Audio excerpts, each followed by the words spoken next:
Good morning, everybody. This is Jesse Crawford with Tarleton State University, and today's video for the Foundations of Mathematics course is going to cover section 24 on functions.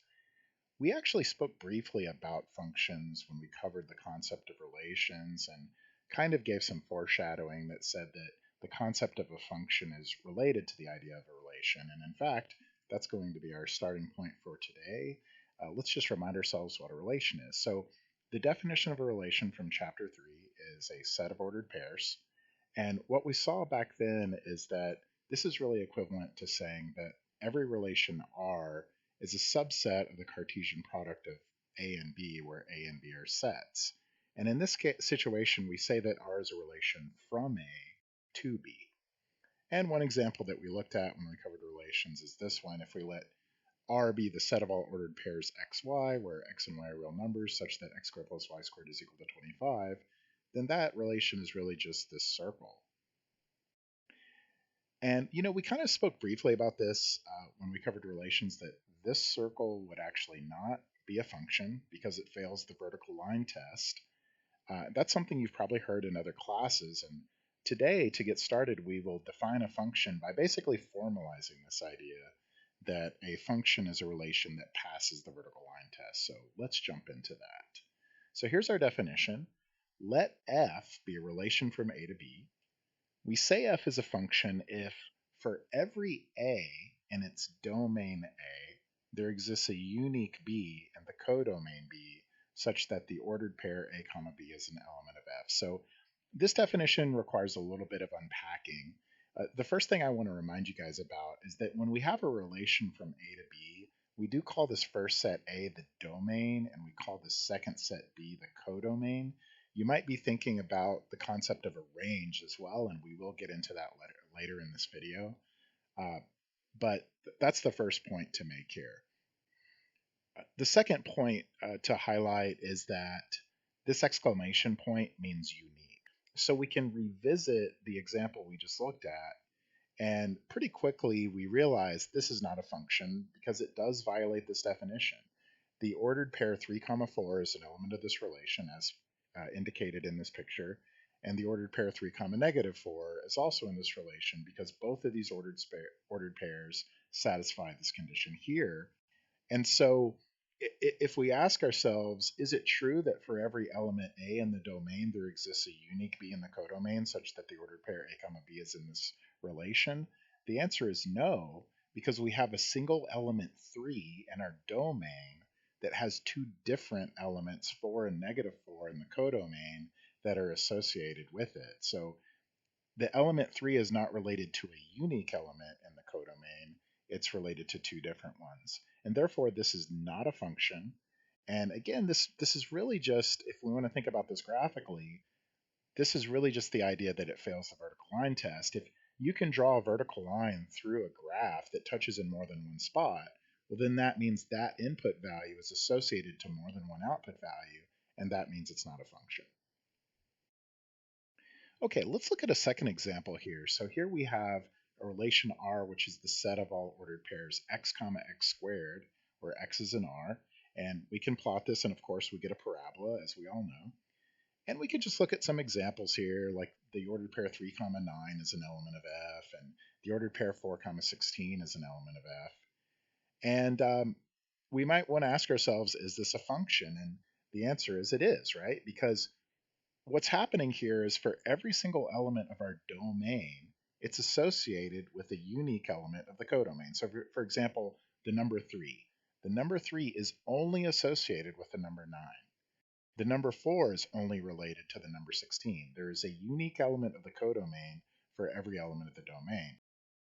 Now, someone might point out that the number -4 is also related to 16, and we might ask ourselves whether this violates the definition of a function. In other words, is it acceptable for the same value in our codomain to be related to two different elements of our domain? And that's actually fine. The definition of a function does not prevent this kind of situation from occurring. This definition says that every element of the domain is related to a unique element of the codomain. What that means is any x value has to be associated to only one y value.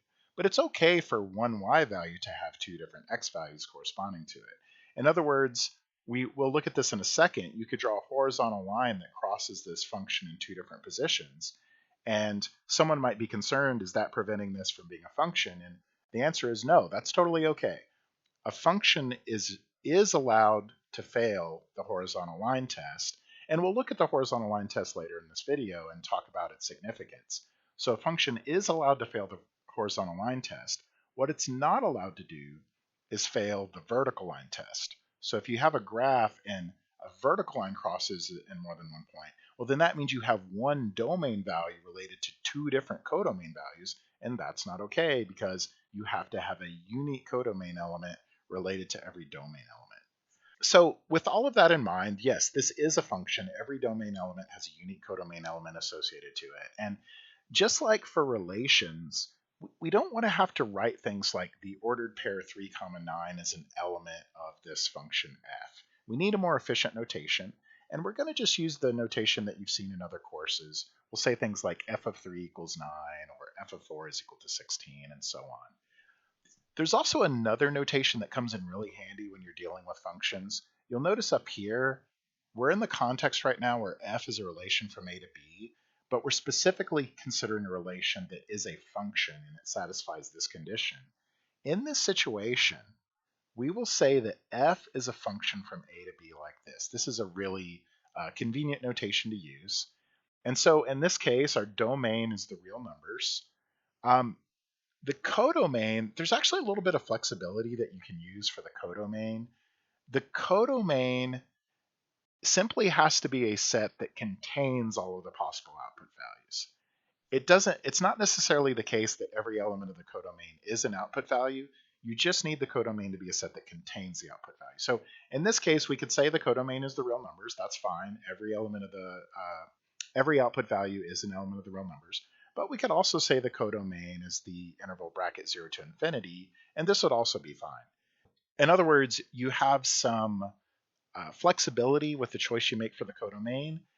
That choice has some consequences, though, and we'll talk about what those are later on. So a good way to summarize the function that we're looking at on this slide is to say that f is a function from the real numbers into the real numbers with the property that f of x is equal to x squared. You're probably used to defining functions in most of your classes by just writing out an equation like this where you write f of x is equal to x squared. I would recommend that in your future theoretical math courses like real analysis and abstract algebra, you really get into the habit of specifying a domain and a codomain for every function. It's kind of hard to explain why that is so important right now in this video, but this can really save you some headaches. It's just really nice to explicitly specify what your domain is and also to say what your codomain is. Okay, but with all of that out of the way, let's actually go back to our definition of a function. We've already gone through this, and basically we just developed this notation saying that f is a function from a to b, and this notation of instead of letting an ordered pair be an f, we'll say that f of a is equal to b. We've talked about the idea that a is our domain, and this is the notation we're going to use for that, and we've also said that b is the codomain. So some of you guys have probably seen a definition in your other math classes of the range of a function. Now, the codomain is merely a set that contains all the possible output values. The range of a function is the set of output values. So every output value is in the range, and every element in the range is an output value. Now, our book, instead of using the term range, it uses the term image. This is actually common. There's a lot of math books that will do this, and there's also math books that will use range. These are kind of interchangeable synonyms that mean the same thing. We just finished saying that the image or range of a function is the set of all output values of that function. How can we actually write this out formally as a set? And so this is how we're going to do that. So we basically want to say that the image of a function f is the set of all output values of that function. So in other words, that would be the set of all elements b in the codomain that are actually output values. What does that mean, though? Well, that would mean that there is an element in the domain such that f of a is equal to b. So this is our formal definition for the image of a set or the range of a set. So why don't we actually look at this example just to get our heads around this? This is the function we were just looking at. It's a mapping from the real numbers to the real numbers, defined by f of x equals x squared. Of course, the domain is the set of all possible input values, which is r. The codomain is just whatever you specify it to be here, and we've decided to call it r here, so that's what it is. And then the image is actually the set of output values. Now, for this function, every output value is a non-negative real number. There are no negative numbers that are outputs of this function because when we square a real number, it's going to be non-negative. So the image of this function would actually be bracket 0, comma infinity. Okay, so now that we've covered all of these definitions, we're going to develop two more ideas about functions. We're going to talk about the idea of a function being one-to-one and a function being onto.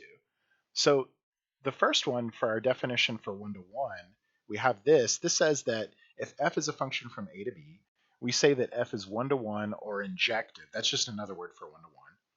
If for any two elements a1 and a2 in our domain A, if f of a1 is equal to f of a2, then a1 is equal to a2. And this definition might be kind of unclear at first, but probably the best way to investigate this is to just look at an example. So here's the problem we were just looking at. F is a mapping from R to R defined by f of x equals x squared. And we might want to ask ourselves, is this one-to-one? So is it true for this function that if we have two elements in our domain, and if they have the same output, then they actually have to be equal to each other? Is that actually true for this function? It's pretty easy to see that this is not true. For example, if we take f of 4 equal to 16, f of negative 4 is also equal to 16, as we saw earlier. And so we're in a situation where we have the same output value and two different input values. In fact, we could formalize it in this way. We could say there exists an a1 and an a2 in the real numbers such that f of a1 is equal to f of a2 and a1 is not equal to a2. And specifically, what are the numbers we're talking about here? We're talking about 4 and negative 4. So we have these two different values of a where the function values are the same, but the values themselves are not the same. Now, if you look at what this logical statement says, it's really just the negation of this. If we took the negation of this condition, this universal quantifier would become an existential. And we all know to take the negation of an if-then statement, we are going to leave this part alone, but then we negate this part. So we've actually shown that the negation of this statement is true, and therefore the original statement is not true. So this is an example of a function that is not one-to-one. Now, probably the easiest way to think about this is to just look at a graph. And we were just talking about this a second ago. The number 4 is mapping to 16. The number negative 4 is mapping to 16. We have two different numbers in the domain that are mapping to the same element of the codomain. And that is what makes it not one-to-one. In fact, now it's probably kind of more clear what one-to-one means. If you have two different inputs mapping to the same output, you might almost say that that's 2-to-1. You have two different things mapping to the same output. One-to-one would mean that if you have two different inputs, they must map to separate outputs. I guess a good way to summarize this entire thing is that if you have a function that fails the horizontal line test, that doesn't prevent it from being a function, but that does mean that it's not one-to-one. Let's look at another function. This is the mapping f from R to R given by f of x is equal to x cubed. This certainly is a function, right? Like it definitely passes the vertical line test, but it also passes the horizontal line test. And that suggests that this function is probably a one-to-one function. Let's actually prove that right now. So again, this is our definition of one-to-one. And so let's consider this function, f from R to R defined by f of x is x cubed, and let's prove that this is one-to-one.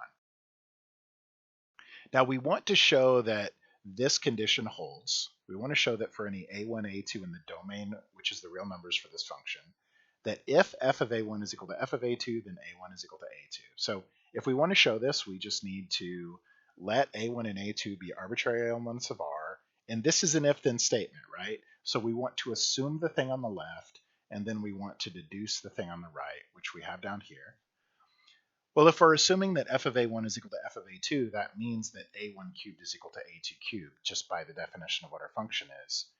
And you guys, on all of the proofs in this section, I would like you to feel free to just utilize cube roots, square roots, any kind of radicals. Just feel free to utilize these. I don't think these are technically in Appendix D, but you could basically just regard this as material that's in Appendix D. It's just algebraic material, and so feel free to use this. So at this point, we just have the cube root of a1, taking the cube root of both sides, and of course the cube root of a1 cubed is a1, and the cube root of a2 cubed is a2.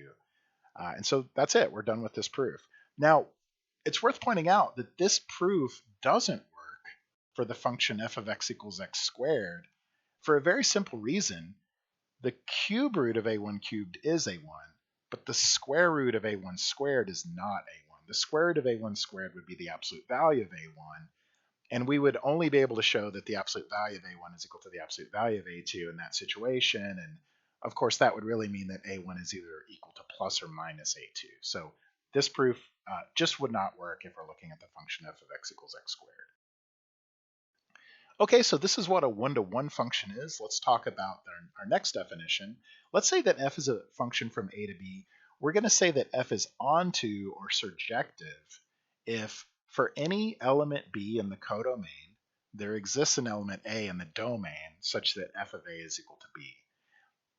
What is this really saying? Well, it's really saying that if we take anything in the codomain, then it is an output value, right?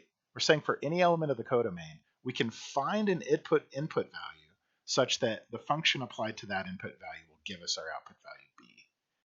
So when you say that a function f is surjective, what you're really saying is that the image of that function is the entire codomain b. That's actually a really good way to think about it. These two definitions are equivalent to each other. So let's go back to our example from earlier. If we have the function f of x is equal to x squared. Now again, in this example, I'm specifically setting this up so that my domain is the reals and my codomain is also the reals. Is this function surjective? And of course it's not surjective, because to be surjective, the image would have to be the whole codomain. The codomain is the real numbers, and we know the image of this function is only non-negative reals. So this is definitely not surjective. What I'd like to do actually is write a formal proof to show that this is not surjective. So let's get into that. So we're trying to figure out, is this onto or is this surjective? What is our proof going to look like? Well, f is onto if and only if it satisfies this definition up here. So we just kind of gave an informal argument that says f is not onto. So if we want to prove that it's not onto, we should look at the negation of this statement up here. Now, what is that negation? To take the negation of this statement, this universal will become existential, this existential will become universal, and then we need to negate this part right here, f of a equal to b. So when we negate that part, we're going to have a not equal sign, and I'm also replacing f of a with a squared because that's the function that we're talking about right now. So intuitively, surjective says that every element in the codomain is an output value. The negation of that would be that there exists an element in your codomain such that it's not an output value, such that no matter what element of the domain you look at, when you apply your function to that element, you don't get b. So that's kind of another way to look at this. All right, so this is the negation, and we want to prove this, right, because we're trying to disprove that this function is onto. Well, let's go ahead and prove this negation then. So we need to handle our existential quantifier. So we need to define a b, and the b that's going to work is just any negative number.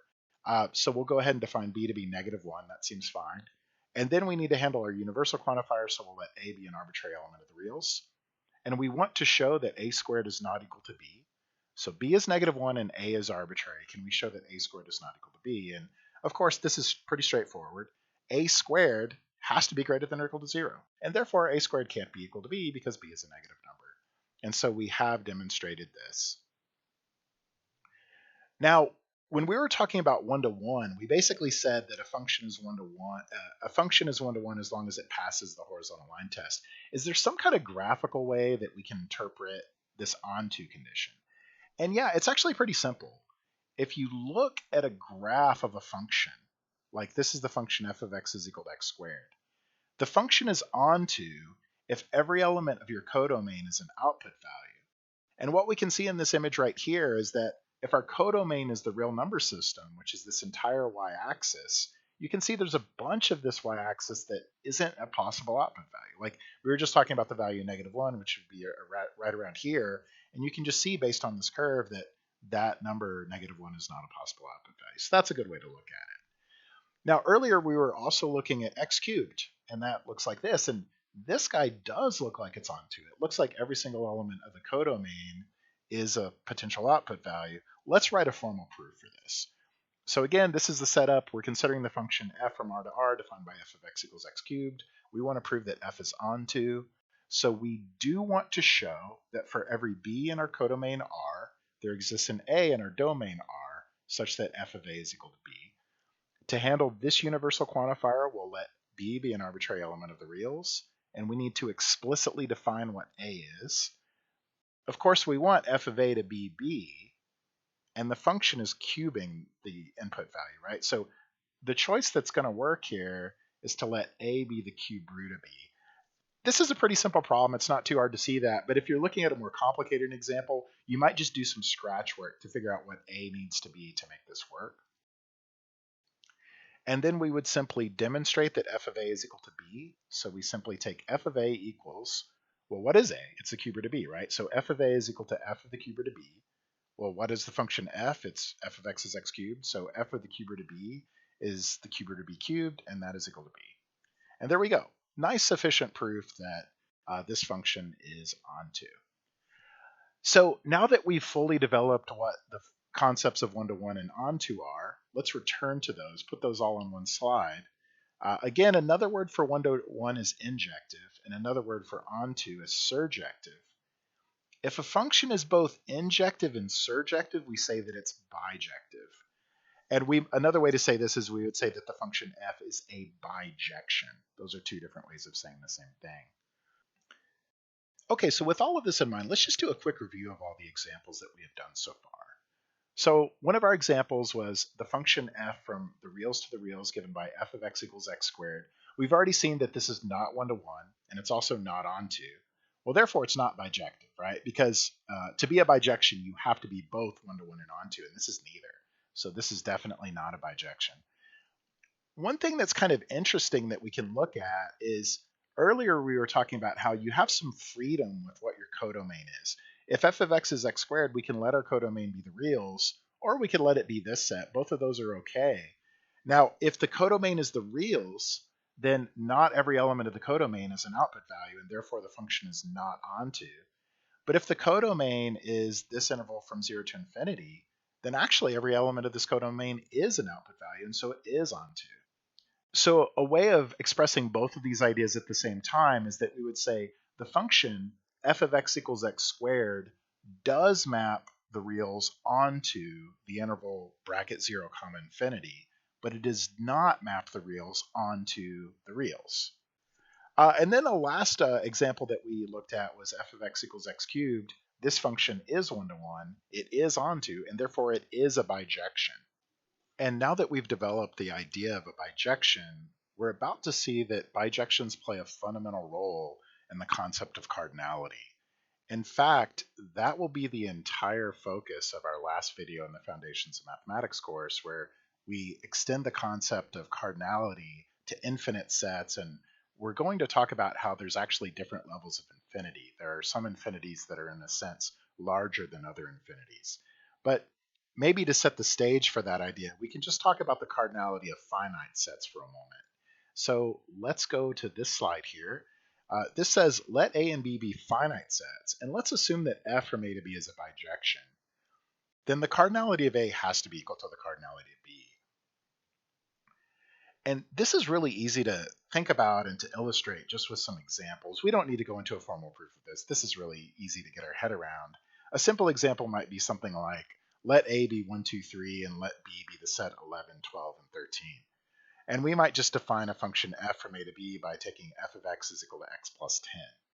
Well, it's pretty easy to check that 1 is going to map to 11, 2 is going to map to 12, and 3 is going to map to 13. And you'll notice that we never have two different elements mapping to the same element, so this is one-to-one. And we also notice that every element of the codomain is actually the output value for at least one of these input values. Now, as a picture, what that really looks like is every element of the domain is mapped to one and only one element of the codomain, and vice versa. And so you might even think of this as a one-to-one correspondence between the elements of A and the elements of B. And in fact, that's actually another name for a bijection. Bijections are often called a one-to-one correspondence. And it's easy to see that if you have a one-to-one correspondence between a set A and a set B, then they have to have the same number of elements in them. In fact, you may notice that here I've written these as double arrows instead of writing it as an arrow to the right, because not only do we have a function from A to B, we actually also have a function from B to A, which is the inverse function of f. So whenever f is a bijection, it will have an inverse function that will map B back onto A.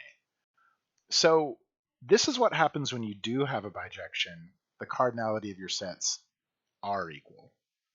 What happens if you're in a situation where you have a function and let's say the cardinality of A is bigger than the cardinality of B? Well, what is that saying? That says your domain has a lot more stuff in it than your codomain does. But if that's true, when you map the elements of A to B, there's going to be some elements of A that are forced to map to the same element, and that means it's going to be 2 to 1 or 3 to 1 or 4 to 1. It's not going to be 1 to 1. You're not going to have every element mapping to its own output value. So that's what happens when the cardinality of A is bigger than the cardinality of B. If the cardinality of A is less than the cardinality of B, then F cannot be onto, because again, what does onto mean? It would mean that every element of the codomain is an output. But if you have more elements of your codomain than your domain, then you're going to use up all your input values, and you're not going to actually be able to produce every single element of the codomain as an output value. And these ideas might make some more sense if we look at some pictures. So this is essentially a picture of this situation where we have 3 elements in our domain and 3 elements in our codomain. And you can see that you can create a bijection from this domain to this codomain.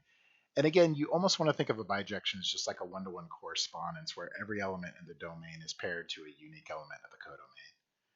What about the situation where our domain is bigger than our codomain? Well, this picture really illustrates what goes wrong there. You've got 4 elements in this example in your domain, so you can try to map them into your codomain. You can do that. You can create a function from A to B, but that function can't be one-to-one. You're going to have to double up. Some of these input values are going to have to map to the same output value. There's just no way to avoid this. So this is a problem. This actually prevents the function from being a one-to-one. What about the scenario where your codomain is bigger than your domain? Well, here the problem is if you're trying to make f an onto function, you're not able to, because again, for a function, you're only allowed to map each input to a single output. So someone might say, for example, why don't you just take this point and map it to this, but also map it down to this point? We're not allowed to do that, right? The definition of a function is that every input corresponds to a unique output. So once I've mapped this point somewhere, I've mapped this point somewhere, and I've mapped this point somewhere, I'm out of input values, and there's no way for me to hit this output value. And therefore, the function cannot be onto at that point. And so the results that we talked about on this slide about bijections, about the idea that if A and B are finite sets and we have a bijection from A to B, their cardinality is the same. This is actually going to serve as the definition of cardinality for infinite sets. So in our next video, we'll say that if A and B are infinite sets and there's a bijection between them, we will define that to be the cardinality of A is equal to the cardinality of B.